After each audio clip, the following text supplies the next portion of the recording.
Welcome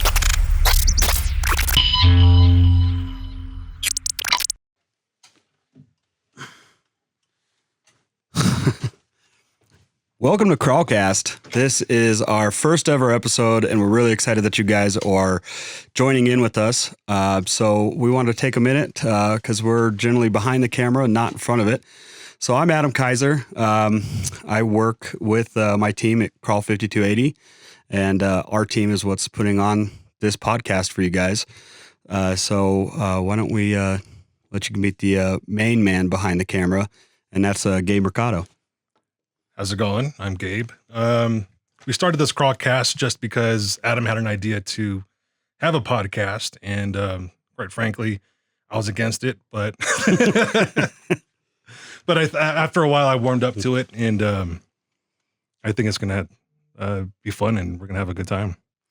Yeah, and all we want to do is, I mean, we want to bring some personality to the guys that you don't rarely get to see. I mean, we have one of the biggest personalities with us here today, all the way from North Carolina. We have Diesel sitting in, so say hi to Diesel. Well, golly, that was really nice. Yeah. Big personality. You are a big personality. Something on you has to be big. Well, let me tell you a tale. It's a small tale. That's not very long. It'll only take a couple minutes. I don't know. What's the weirdest thing you'll put inside your body, Adam? You. But yeah, so we want to bring off-roading. We want to bring some light to some off-roading. Talk about things that maybe aren't that popular topics. Talk about things that everybody likes to hear about, and be able to really just dive into it, but have fun. And it's going to be uncut. You're going to get to meet us and then meet our guests without any, fake persona or anything going on, which Diesel doesn't have a fake persona. No. Diesel's or it Diesel. Might be. I'm just that. Yeah, maybe it is. I've created a whole character. Maybe you have. We don't know. So we're just, we want to have fun. My real name's Philip. We want to talk off-roading. Philip. Philippines. That's all. Philippines. Filling beans? Filling beans. I'll let you fill my beans. Yeah. Say filibuster. That's an easy one, right? I don't know. Say it. Try it. Filibuster. Okay. So now say superfluous. Damn it, dude. All right. One more time. Superfluous. Superfluous. I mean, I got the point better than earlier today when I didn't even know what he was trying to say. Oh, yeah. What was it? Astrostis. Yeah, we thought it was, he's trying to say asterisk or asterisks. Yeah. Something. Yeah. If you knew how much time I actually spent when I was a young child in school with a speech therapist, I mean, it was amazing I can speak this well. It's amazing. So you're saying you were in the slow class? Did you pay her? Well, I tried to pay her, but no, I was too young. But it was a slow class, but I just needed one-on-one attention. So it wasn't necessarily the small bus that you went to school in. It was just a small class. Yeah, I don't even think, I went to the regular class, like the regular size class. But when it came to like everybody went to lunch or recess, I went to a special recess. I got special education. So you were in special ed. I call it extra education. Well, the way I look at it, Diesel, take this as a compliment. I'm sure you were the best in the slow class. Yeah, and it was good. You excelled. When I'm glad you brought that up because when I was in that class, it's kind of like when you're driving your big jacked up Jeep and you drive by another Jeep, you feel all proud against about. Well, I was number one in that class, so I felt pretty good against the other kids. So it's like when you had 35s and then someone rolled up to you on 37s and you're like, well, I thought I was a smart kid. And then the 37s rolled up and you're like, well, shit. Actually, there's a good lesson in here. If you want to feel good about yourself, hang out with lesser people. Why do you think you're all the way here at my house today? Thanks, guys. Yeah, Make me feel good about myself. You're welcome. Yeah, you're welcome. That's good. We'll give you a lollipop later and a dunce hat. Boom. But there's nothing wrong with being in the special class. No, there really isn't. And, I couldn't even imagine if I didn't have that teacher that actually cared. She, I mean, it's a good thing. I mean, special class, no kid wants to go to it, but man, thank God I did. You know, it really gave me a foundation to be the very smart, educated person that I am right now with my high school GED equivalency. Yeah, I don't think I got that. That might have been how I paid for it. I was actually in a special class. I got the only also. diploma that I signed. So I was put in a speed reading class, and I was just like, this is totally fucking useless. Why is my dad putting me in the speed reading class? And for, I don't know, maybe a couple years afterwards, I used it all the time without even knowing it. It was great. Yeah, I struggle to read. Not as bad as Diesel, but yeah, it is a struggle. Oh no, Diesel can't read. There's no struggle there. You just can't. Yeah. I think we saw that. Was it episode 6 or 5? He was trying to read the 5, Zoltar card. Yeah. Well, in my defense, it was really little writing. It was like a little book on a playing card. Well, and it also to And then the defend. shit you read, I didn't even remember seeing any of the words that you were reading. Yeah, well, Because there were different words, you just pronounced them incorrectly. well, to defend you a little bit, there was no sentence structure or anything like that. It was like left, centered, body, east, down, up.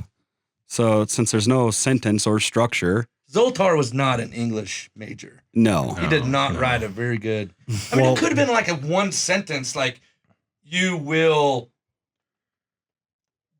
blossom in the next week. Well, let's face fact. Zoltar is probably Turkish or something. He's got a turban, so. No, he's like Adam Sandler, the Zoltar, like kick people in the face with his feet.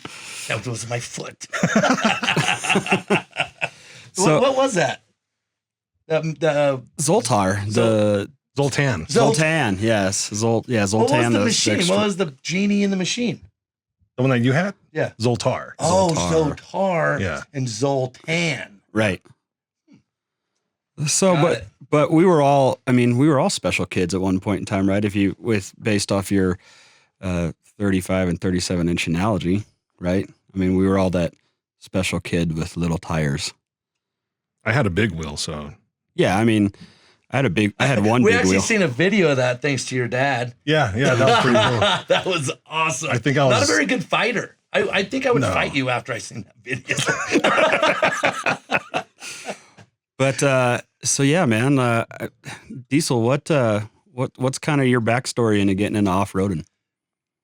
All right, so I grew up on the West Coast, so it was always camping, off-roading, boating, just everything we could get into on the outdoors in the country, right? So we did some off-roading. It was always fun, but my father was a stock car racer. Mm-hmm. So I grew up really a lot of the concrete. So it was always kind of an arm wrestle because I loved camping. I love the outdoors. My dad is not a camper. He is strictly stock car racing, work on race car and everything like that. So I wrecked my dirt bike and paralyzed, messed myself up pretty good. And so the race car situation, I get into a race car. I'm going to try it again. I was pretty good. I did really well. And I go in the turn and I couldn't hold my, you hear that? Did I do that? I couldn't hold my feet on the pedals and my feet went flying towards the wall. And so my feet, I couldn't step on the brake. And so on the first time in my life, I was thoroughly afraid of racing cars. And it wasn't because I was afraid of crashing, but I was afraid of hurting somebody else because I should not be in a race car, basically. So then I started, I had actually a girlfriend of mine, not like, she wasn't my girlfriend, like partner. She was just a really good girl and she's a friend, however that works. So she was really big in off-roading. So she kind of excited, Courtney Johnson, she kind of excited that back in my life. And then I had all the stock car background. So I took it to an extreme, obviously, because I needed to fulfill the adrenaline of the stock car. So, I mean, you guys seen my Jeep. Every time I go out, it's taken apart. It's fixed just like I'm getting ready for another stock car race. So I've kind of, matched the two or equaled the two out.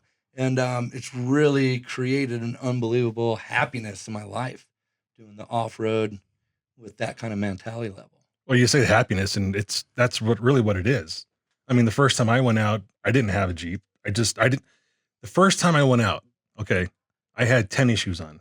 No idea that you needed some, a good boot or. Did you actually pronounce tennis shoes? Did I? That's what it sounded like. If you did, thank you for calling them out. Hey, say it again. Tennis. Now, is that a sneaker? Yeah, I would just call them like sneakers or like tenny shoes, right? Tennis shoes. Tennis shoes. So did he do it right or wrong? I did it right. He did it right, but I haven't heard anybody pronounce tennis shoes in a long time. I think he just boonswoggled me. What? So anyways. So happiness. A friend of mine took me out wheeling one day, and it was my first time ever. And it wasn't a difficult trail whatsoever. It was just a scenic trail.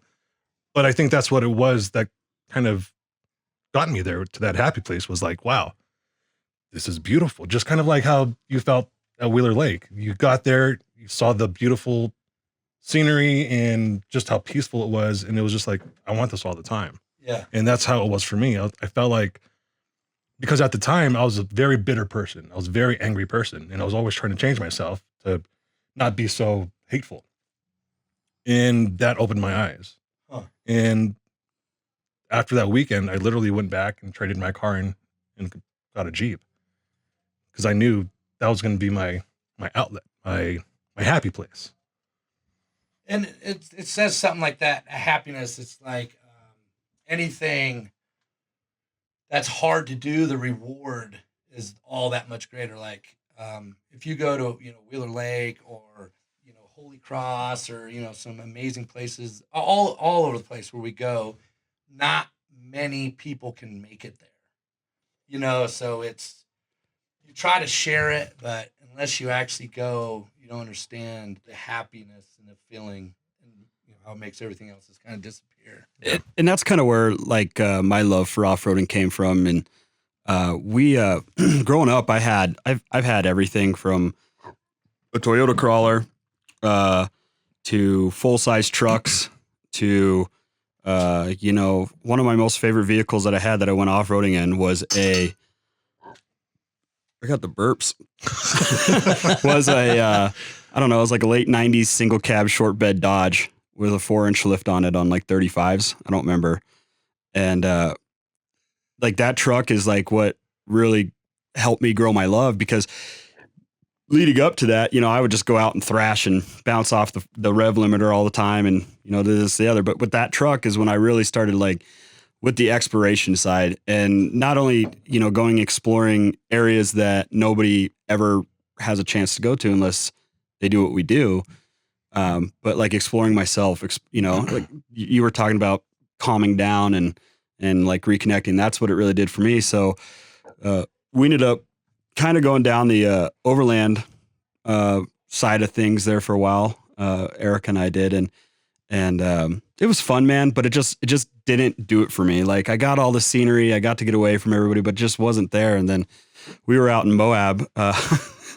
Did you just fart? Oh, that one's up. I hope that's on the mic. But that was another speech impediment. It's sucking out of your ass again.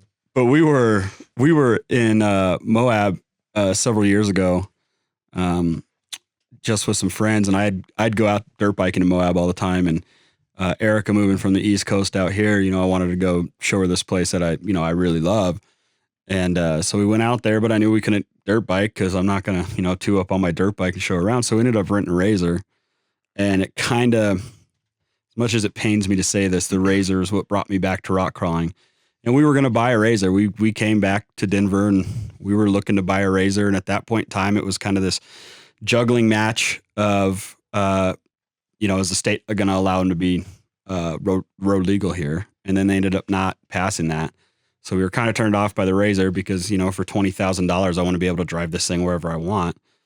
And so we did that, and then ended up skipping that idea. And Erica's like, well, what about a Jeep? And I'm like, yeah, that sounds fun. Like, I don't really know anything about Jeeps because I've never owned one, never worked on one, didn't know, you know, but I was like, I like Chrysler. That's obvious.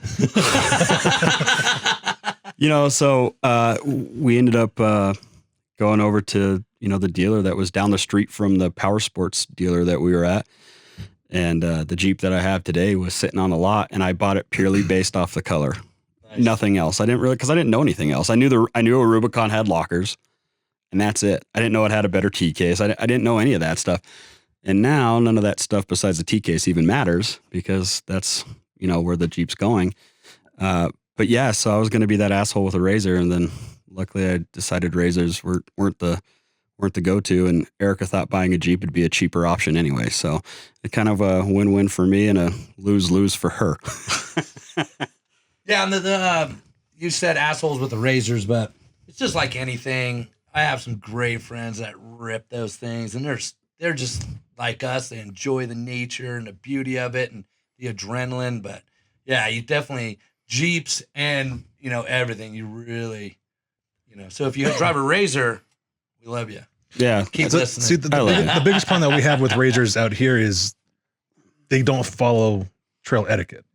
So at all. Yeah, at all. They don't pick up their trash. I've literally seen them throw trash out while they're just driving down the trail. Yeah, so the problem that we have in Colorado is just there's no etiquette, because the people are renting them, and they're renting them without any sort of instruction. The rental place is saying, here's the keys. Yeah. Sign your waiver. It's like a tread lightly class. Yeah, like, bring it back washed. I think that's about their only requirement. Yeah, as long as it's not destroyed, they're just kind of like, have fun. Yeah. Yeah. So I don't know, man. I do enjoy the Razors. Like I said, I was close to buying one, but yeah, man, Jeeping now, and then being able to go out and do it with best friends and my family, and the fact that even really just in a short time frame, the people that I've met all over this country that are genuine, awesome people that I know for a fact that I'm not going to talk to them except once every EJS or whatever it might be. But if I got something going on at EJS, they'll be there for my back. So like that's what I love about off-roading, is the chance that I get to go explore and chill out and build this giant brotherhood and sisterhood of people. It really does feel like a brotherhood, because I mean, just think about all the times that we're somewhere and we haven't seen someone that, just like us today. I haven't seen you in 4 months, and just right away, just a big hug, right? Yeah. And that's how it is when we go to Moab. We see someone that we haven't seen in a year, maybe more, and it's just. We were on the Metal Masher run. It kind of got split up a little bit this last year, and I was in the first group. I think you guys are still on Rock Chucker. Yeah, we hung out there for a long time. So we're on the cliff, you know, at the turn, you know, the big cliff where it's the big outlook, and we're sitting there and we're playing music, and it's kind of like, you know, a little outdoor party. And Chris, that owns Spiderweb Shades, he comes up to me, and like I got to hang out with him quite a bit, but you know, you like cross things with people and you realize like, man, that's a real person, you know, like from seeing somebody in a distance and saying hi every once in a while. And we're all up there just having fun and looking out, and he comes and puts his arm around me and says, man, I'm glad you're here to share this moment with us. Yeah. And I'm like, fuck, you get it, dude. Yeah. Like, Chris is a good dude. He is a great guy. Well, like, that's exactly how it was for me meeting JP for the first time, because, you know, Gabe's like, I want you to meet Jeremy. I want you to meet Jeremy. Like, I heard about it for like 6 months before I finally had a chance to meet him. And so, you know, I drew this picture in my head, like, oh, this guy might be an asshole. You know, I don't know, you know, put any, you know, adjective in there that you might want to put in there. But, and then I meet the dude and he's totally chill. You know, he wasn't standoffish or nothing. And well, I mean, they open their mouth. Like some people, like me, I'm always just babbling shit out of my mouth. I didn't notice. Like it's you know, I'm just glad that you know, that mentality, or the people that we hang out with, that's what my core is made out of. So I don't mind blurbing out stuff, just because I trust who I am and I know I'm not going to say something. Well, and that's the thing. The people that we hang out with, we like you said, we trust and know that they're not going to take what you say a certain way like other people might. Right. And that's what makes all these people fun to hang out with, is because we all have the same mindset. Yeah. And we know the goodness and the core. Right. But, JP and Chris, when they open their mouths, everybody shuts up and listens. Something brilliant's going to fucking come out because they don't just talk. Yeah. Yeah. Well, not to jump around too much, but that's even for me, with the Onyx that we did this last year. I knew you guys, and that's all I knew. I didn't know Brent or Rob or Loxley or Michael. I didn't know any of those guys. And by the time we got done with our first day, it was like I was on a boys' weekend with my homies from back in the day. You know what I mean? Absolutely. So yeah, the community is I don't think anybody could ever say that the community is not why they do it. I think it's a huge blanket statement, but people don't talk about it. They don't verbalize it. You're here because I trust you, and that's why you're here specifically for this weekend.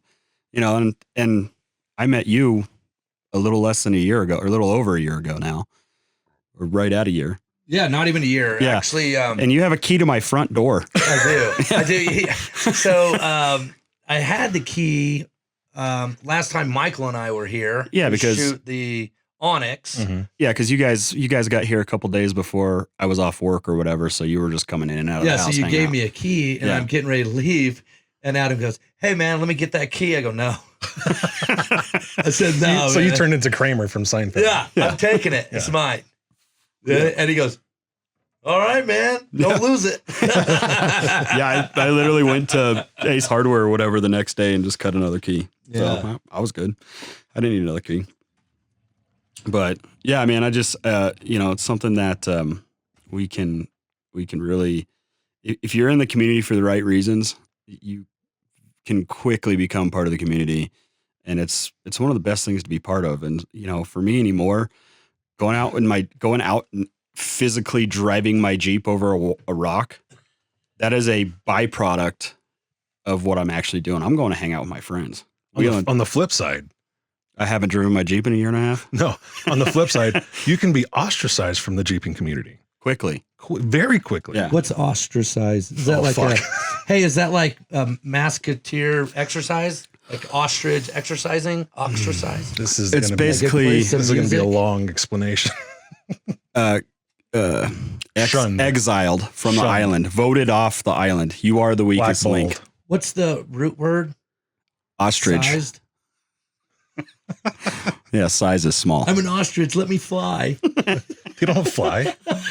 They just run ding, fast. Ding, ding. Hey, clap that shit. Good job. Good job. But yeah, you can be removed from the community quickly. Yeah. Well, I have two examples of people that I've verbally smacked down, and they're no longer part of the community. The bum on the bus? No, there was this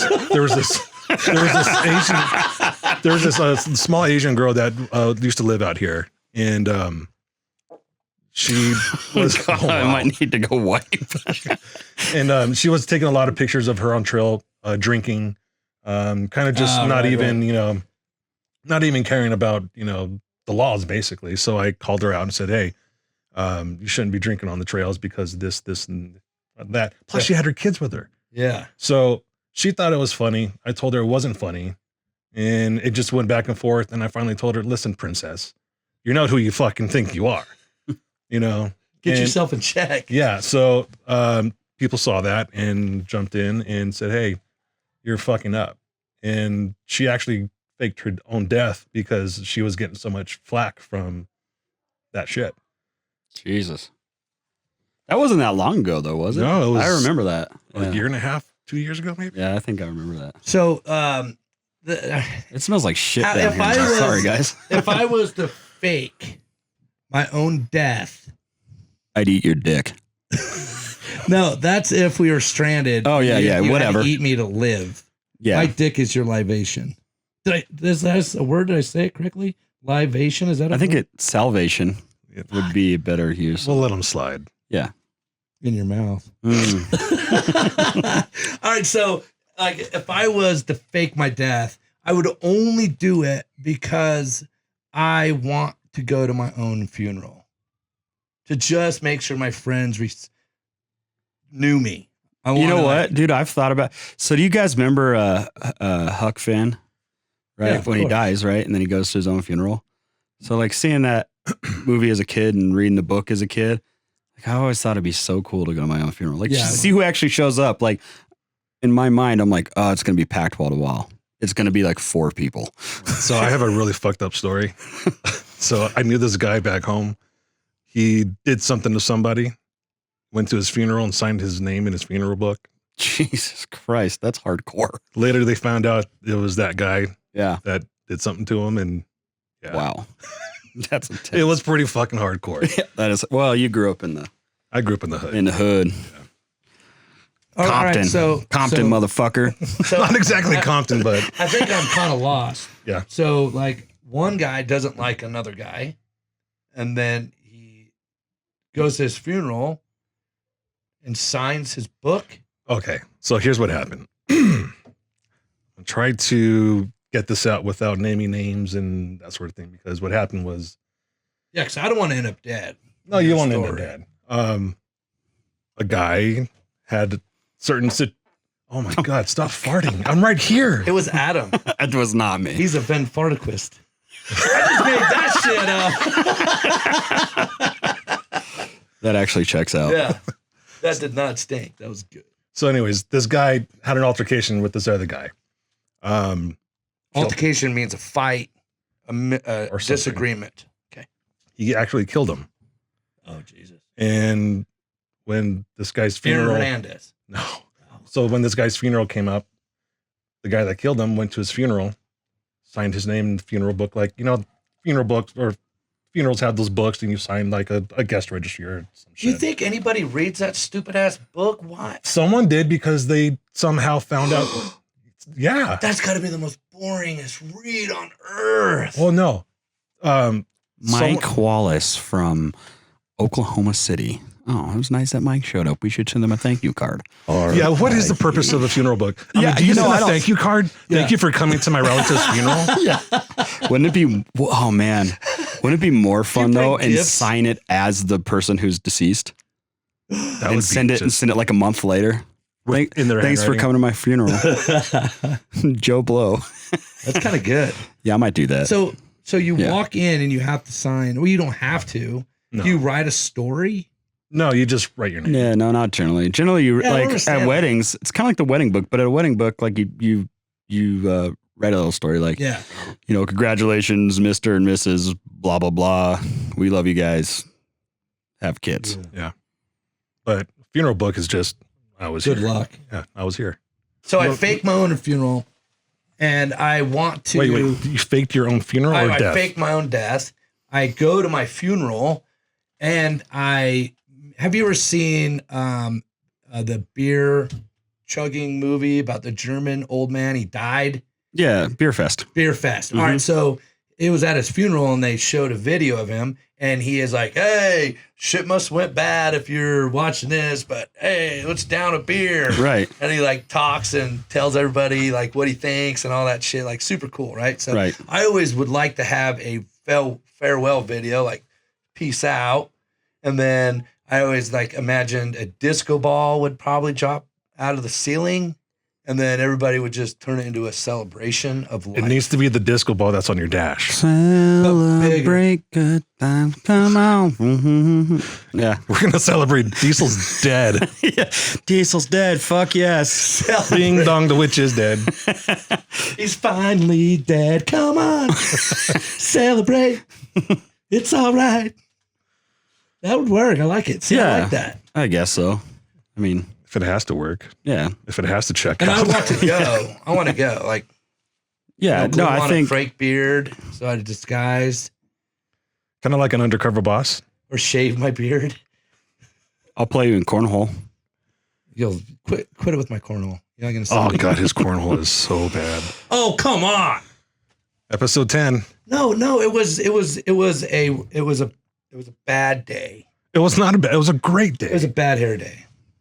Wait, what? Wait, we're not talking about your bush. We're talking about just normal day. Well, okay. That was a great day. Yeah. We had a lot of fun that day.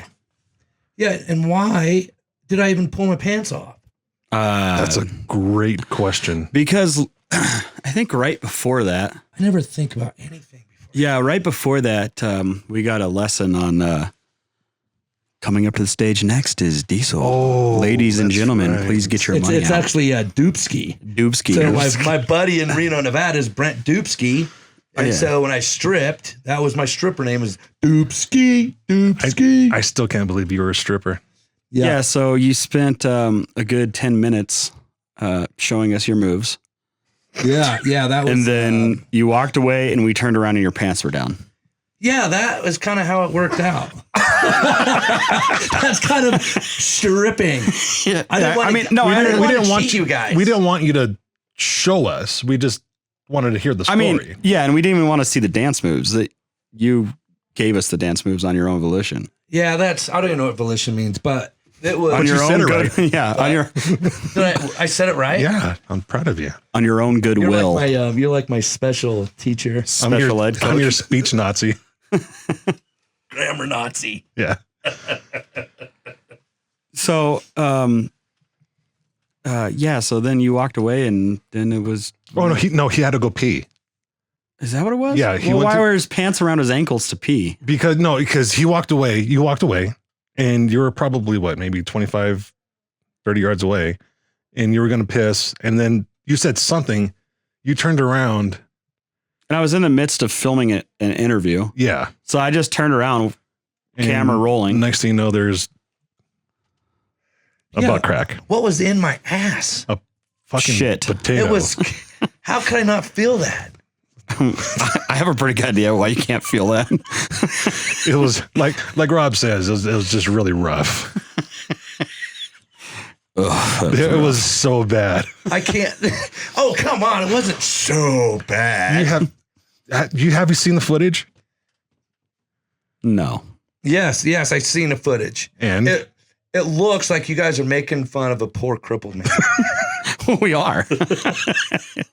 your hands and arms are not crippled. There's no reason for you can't reach back there and get a good wipe. Hey, do it you wasn't poop. It wasn't poop though. It was a shadow. No. It was so No. much a fucking shadow. That was no Can I shadow. say that word? I'm sorry. Yes, Beep. you can say where the fuck you Dude. It was a shadow. were. It was 12 o'clock. There was no shadows at noon. There was no trees All right. around you. So Wet wipes. I bro. think it wasn't poop. I would have stomped. It was smear. Yeah, it wasn't like a Well, I don't turd. know. Might have been smeared, but It was very much smear. I don't think it wasn't smeared. It was. Oh God. I think, like, honestly, it was. Smear. No, it was. So, like, sometimes you take your pants off and a person's penis is a little bit darker than the rest of his body. No, you're Sometimes. What? Yeah, and you pull your pants down, and I have a tanned butthole, and it was. I need to bleach it maybe, but it was just tan. No. So what What about color is tan? This is. I'm, Yeah, I'm, what- I'm somewhat tan. What color is poop? That was You're brown. poop covered. That was brown. so then you need to bleach about this high up your asshole on both sides of your ass crack as well. On both sides. Both sides. All right, let's just change the subject. No, I kind of like it because I can see you're getting uncomfortable over there. No, I'm not getting uncomfortable. I just kind of want to go check. I want to make sure I'm going to moon myself in the mirror or take a selfie. Yeah, yeah. Just get a mirror, put it on the floor, squat over it. Yeah, that kind of checks out. Yeah, but wet wipes, man. I mean, I use them. I'm kind of a husky fella. I don't have poop in my butt. No, not anymore. It's dried Oh, that's it. and stained. You would think I have butt rash or something. It could be worse. You could be Well, Lo- would you know if you had butt rash? Serious question. You could be Loxley and have the most horrendous hemorrhoids. So just be thankful that all you have is I stains. might. I don't even know. I might. I can't feel. I wipe, I look, there's no red. So then you're good to go, I guess. But there's no brown either. So I'm good. What you guys seen was merely Not a shadow. discoloration of my skin. Discoloration? Yeah, that's a thing. Discoloration? That's what I said. You said discoloration. No, I said discoloration. Yeah, exactly. What? I think these headphones are making it so I can't hear. No, you're doing No, you fine. can hear just fine. You can hear. I mean, I can hear What? myself. What? I start looking around like I'm blind too. You know what? All those senses run together. You know what I wanted to ask you? You recently went on stage and did a comedy bit for, was it 5 minutes or so? Yeah, it turned out to just under 10 minutes. It was like 7 minutes or so. I got to tell you, man, I love to laugh, and I did not laugh when I was watching your set. No, but really, that is one of the most hardest things to do, is to try to get on stage and make a room full of people laugh. So, I mean, Yeah, thanks, man. props. I mean, that's really hard to do. So Yeah. So like, little backstory. Like 2 weeks before that happened, he was out here because we were. I missed my last two. Yeah, because we were doing the premiere for Writing. Kingdom Crawl, Yeah. and you were like, it was like 2 a.m. after we'd been drinking for hours, and you did your bit in my living room Yeah. to me and one of my buddies, and it was funny as shit, man. And like in that 2 weeks time, you turned that thing around to where you got up on stage and went through it.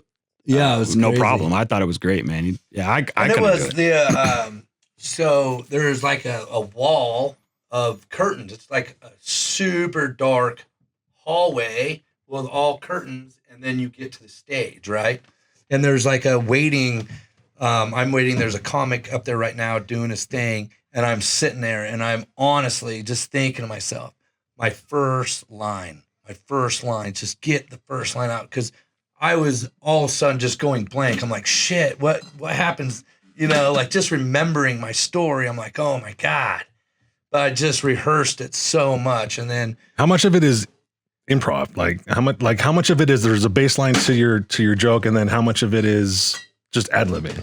so actually all the comedians, everyone, like one of my favorite comedians is Fluffy. Garcia was his, right? The big Mexican guy. Oh, Gabriel Iglesias. Yeah. So my favorite comedian, I don't even know his name. It's called Fluffy. Yeah. So they were talking about because my coach and the comedy thing works with all of them, and none of them improv. Not Joe Rogan. When you're on stage, everything. And when because I messed up, you mess up, you know, and once you mess up, you just sit there and stare at the audience and you forget everything. So what I drilled in my head, and like I said, the comedy coach, Joel, he goes, they don't know your bit. They don't know it. Right. So if you mess up, just keep going. They don't know you messed up. when Well, you're right. Speaking. So And so actually, I listen to Joe Rogan a lot. He's one of the dudes that kind of inspired me for CrawlCast. And he actually was talking about it. He had, I can't remember the comedian. He does the sex machine bit, like half dressed. He takes his shirt off, kind of a fat white dude. Oh, I know his name. Bert something. Yeah. Reynolds, No, not Reynolds. It's like Bert Ernie. Kester or something like that. Yeah. Anyway, and they were talking about like the total stress and fear that goes into doing a stand-up bit. And like Joe Rogan was talking about how he doesn't even like smoking weed before he goes on stage. That dude's a giant pothead. Like I have no idea how the hell he would be like, oh, I got to stay sober for this. Yeah, and once they announced my name, you know, and I'm just concentrated on the first, but the jackass that I am, as soon as I grabbed that microphone, man, it was showtime. You know, and obviously I get better the more I do my bit and the more I talk. And but once I got that microphone, it was just me telling a story, you know. I guess the hardest thing, since it was the first time, was pausing. When you tell a joke, and you have your punchlines, like you have your bit, and it's underlined where you want people to laugh, and the way you say it, the way you do it, your body actions will actually develop that laughter. So the hardest part is when that laughter happens, to let it happen. Don't rob yourself from that laughter, because as soon as you open your mouth again, people stop laughing. So when you're up there, you're so nervous. I rewatched my tape and people were laughing, and I was too fast to open my mouth. I should have just stood there and enjoyed how hard I worked, because it kind of like you were quick to the end. Yeah, quick to the end. But is that called a callback? It is a callback. You're welcome.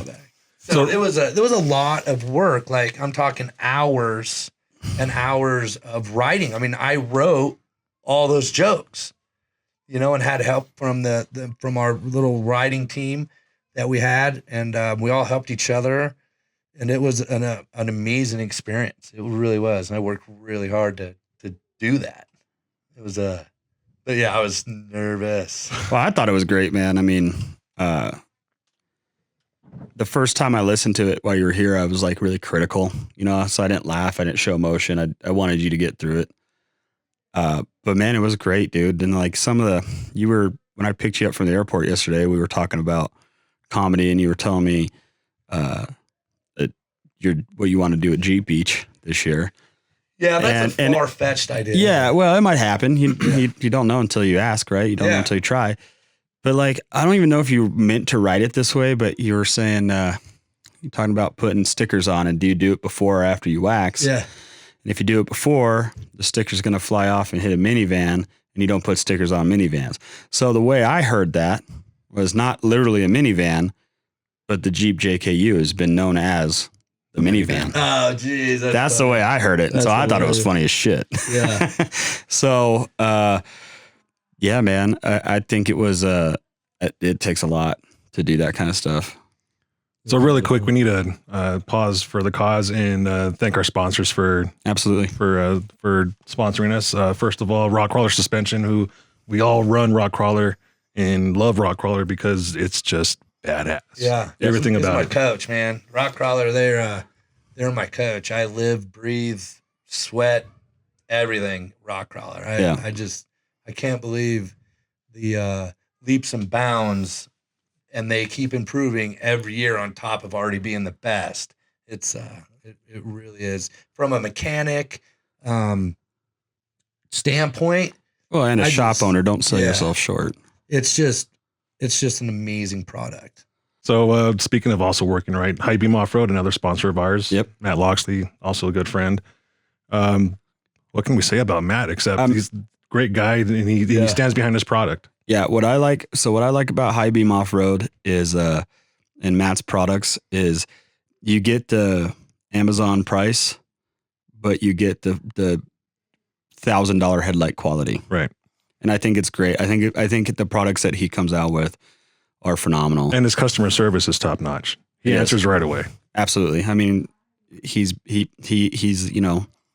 one and only. You know, you're going to talk to him eventually. Yeah, we're shooting the Onyx and we're driving, and he's answering emails and making sure people are happy and worrying about it. So yeah, really good guy.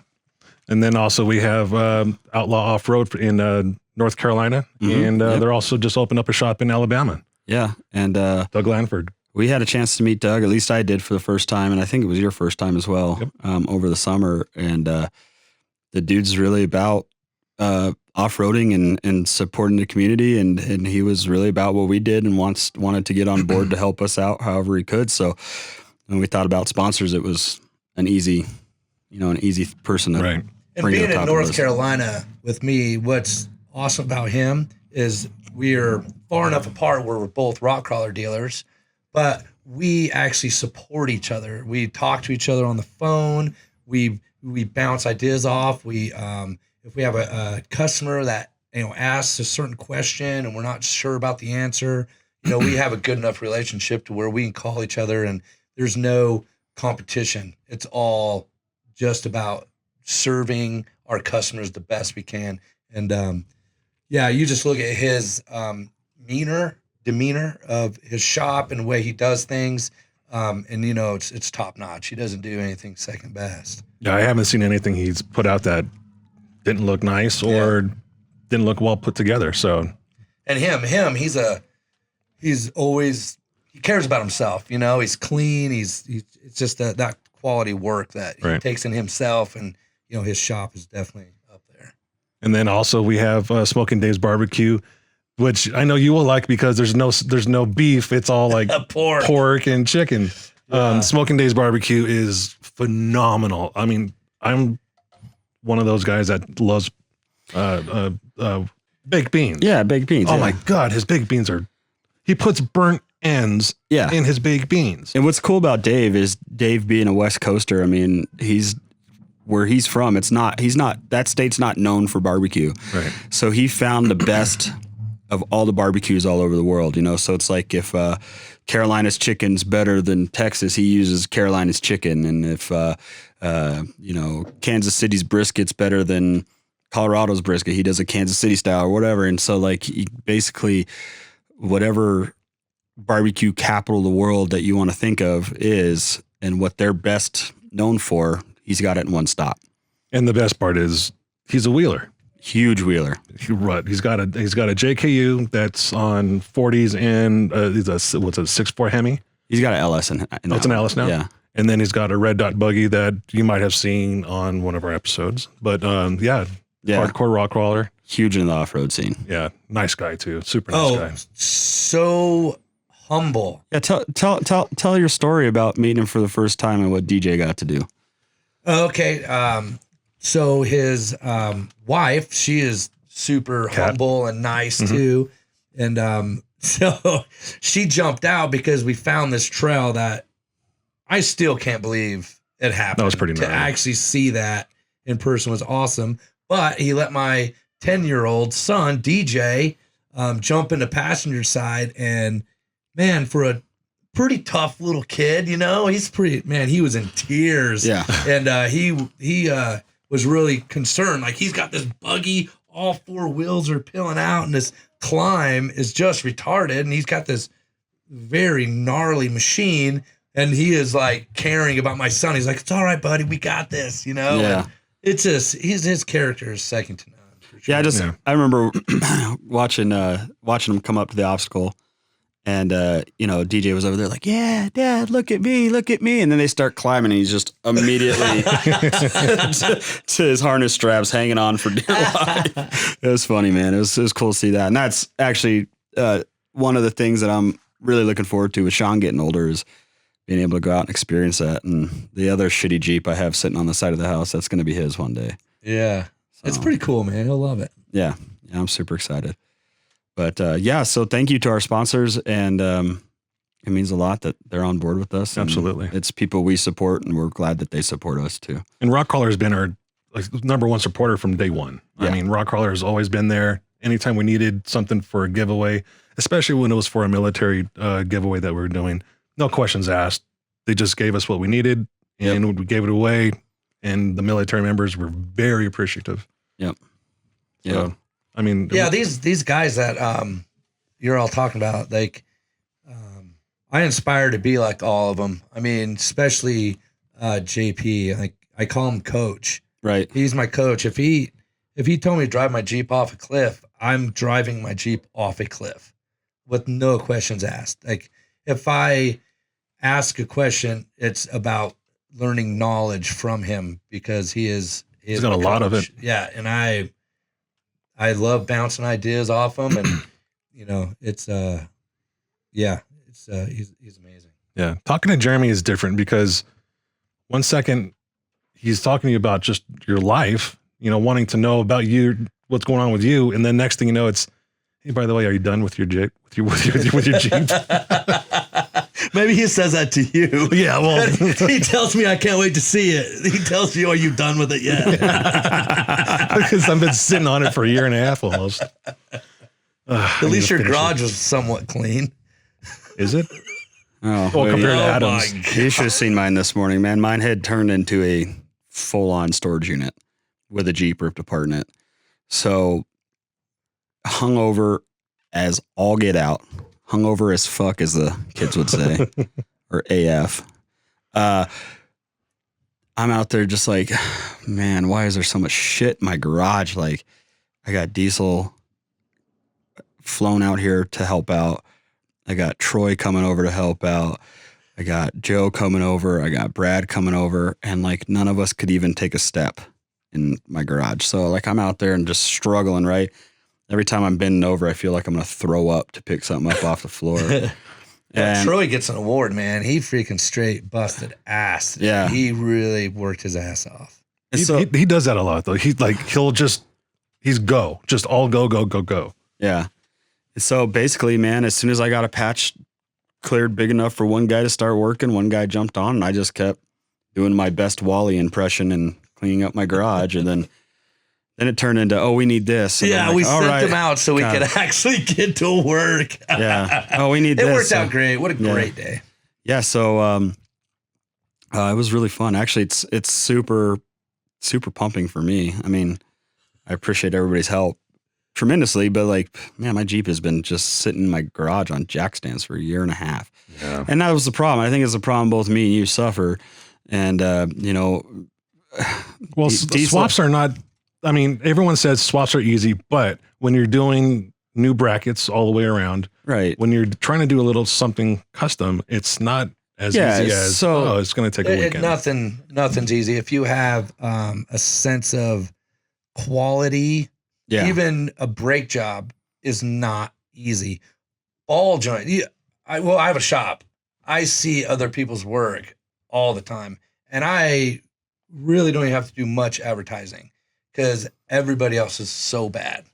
Yeah. Yeah. I mean, you got guys that just want to slap stuff in. I mean, and you were working with some of the local people here that have a YouTube channel. You were helping them on a build, and you said in there specifically in one of the videos that stupid horseshoe for the front, like getting, like a lot of guys will just like cut it off so it's out of the way and leave the rest of the bracket, leave the rest of the bracket there. And you said in there, like getting that completely out of there and getting your frame grinded back down smooth and painting and all that, that's what makes the difference between a build and a quality build. Right. And so that's what you challenged me with today. And luckily I had some awesome buddies because I just basically turned into Aaron bitch today.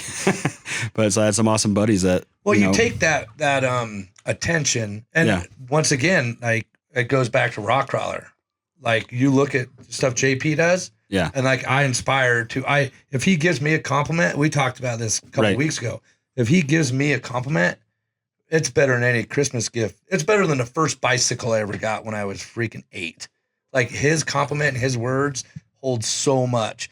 And when you take that effort in every part of the build, then you have something, and it's going to show on the trail. Mm-hmm. Well, and that's kind of what we talked about, my learning experience today, and ultimately would be Gabe's learning experience as well. Is we didn't think it out, we didn't plan it out enough, to fault of our own, and really to no fault of our own either. I mean, you kind of got to hear the story of why I sold my axles when I sold them, and Gabe was in the same boat. I mean, it was just like, I want to do a 1-ton swap. Somebody on Facebook was like, hey, does anybody have any built Rubicon axles? I was like, yeah.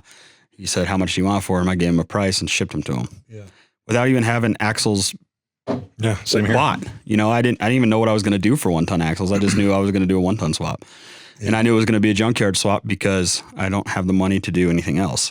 And by the time you're done with it, junkyards, you might as well just go buy a set of Currys. Yeah. I mean, it's ultimately the price will, I mean, I'll save a couple bucks here and there where I can, but yeah, I mean, ultimately it's going to be the same. And, with me. And you don't have to pay for the labor, really. Yeah. A lot of it is you having the grinders and the place to grind. I mean, if you had to pay to grind those axles. Cleaning the axles is the worst. That's probably the toughest part. You have to pay an hourly, like my shop's $100 an hour. If you're going to pay me, grinding that front axle is an 8-hour job. Mm-hmm. Right.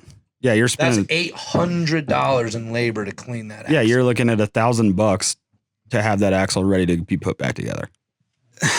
And then kind of like we talked about today, what would have been the right step? Should I have gone long arm on my factory axles and then coil over on my factory axles. And so then, I don't think that is like a cut and dry answer. right. The cut and dry answer is know what you're getting into Right. and create stages. Right. So you don't miss the enjoyment. So many Jeeps right now are sitting in people's garages that are big dreams, and they're gonna go to the junkyard because they just lose the spirit. They lose that feeling of what it's like Right. to actually drive the Jeep and have that feelings of the camaraderie and giving your brother a high five and be like, man, this is amazing. Yeah, it's been So almost a year and a half since just- I've been behind the wheel of mine. Stages.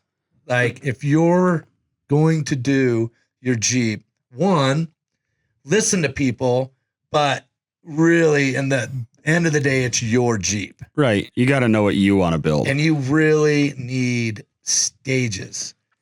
I mean, you guys are both doing to your Jeep, which is like 4 stages all at once. Right. Well, and And it's in my case, overwhelming. It's overwhelming. in my case, I have front and rear axle. I upgraded the brake booster kit. I upgraded my steering box. So all of that is stuff that, I mean, I'm not a mechanic, so I have to have help. Yeah. Because I mean, I don't know what the fuck to do. I mean, I can probably watch a YouTube video and then YouTube- get through it. YouTube University. Yeah, That's where I but have my degree. but admittedly, I'm not a mechanic. I can probably fumble through some stuff Yeah. and get through it, just like building the front axle. You know, I can do that. But setting the brackets correct, setting the caster correct, and that sort of thing, no, I need help with that. And I'm not ashamed to say that because Yeah. that's something that I don't want to fuck up. Yeah, you definitely want it right. And me, I kind of take it for granted because I Yeah. just know where they go. And that, I mean, this is not like me being a pioneer or coming up with an extraordinary thing. I just don't break the laws of off-roading. They've been off-roading for 60 years. Like what we're building on our Jeeps have 60 years or so background of where they go.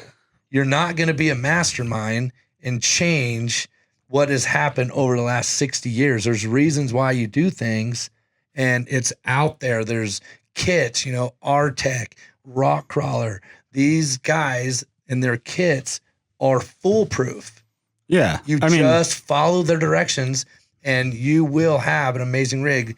And then you know, you go, you know, further than that where you can when you start gutting weight and you start making, you know, deal. But as far as the angles and stuff like that, it's the set is the set. It's not going to be any better. Right. And that's where, I mean, after talking to you, that's you said it. I mean, you were like, what are you trying to do? Are you trying to reinvent off-roading? Or are you trying to put your Jeep back on the road? I'm like, well, I want my Jeep back on the road. And you're like, well, then focus on getting your Jeep on the road. Don't try to reinvent. Like, suspension is suspension. Like, people have already figured it out. They really have. I mean, maybe shock valving and Right. and all that, but that's all stuff you can do after the meat and potatoes is meat and potatoes. Let's add some spice. Let's add some garnish. Yeah. Let's add that later. But when you're going to make meat and potatoes for dinner, a potato's the potato. You can't do any better. And the piece of steak is a piece of steak. I mean, that's Right. it. Right. That is what we have at our fingertips of perfection. It's already perfected. Well, and that's, you know, that's the path I was going down, you know, like, oh, I want to flat belly my Jeep. I don't need to I want to, but I don't need to get it back on the road. Yeah. Oh, can I? Well, you can after Right. it's all done. You can Yeah. just do it Yeah, later. I could do it next stage 2. I could do it next winter, right? Yeah, And then exactly. and then it's down for 3 weeks and it's no big deal, or 3 days, you know, or whatever.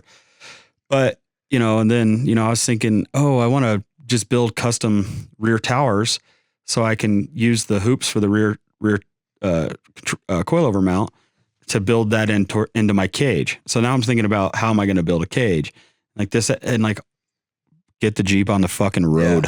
It has to be a stage. Like, so let's just say we have a regular 4-door Jeep, right? JKU. And we want to put a 44 in the front, right?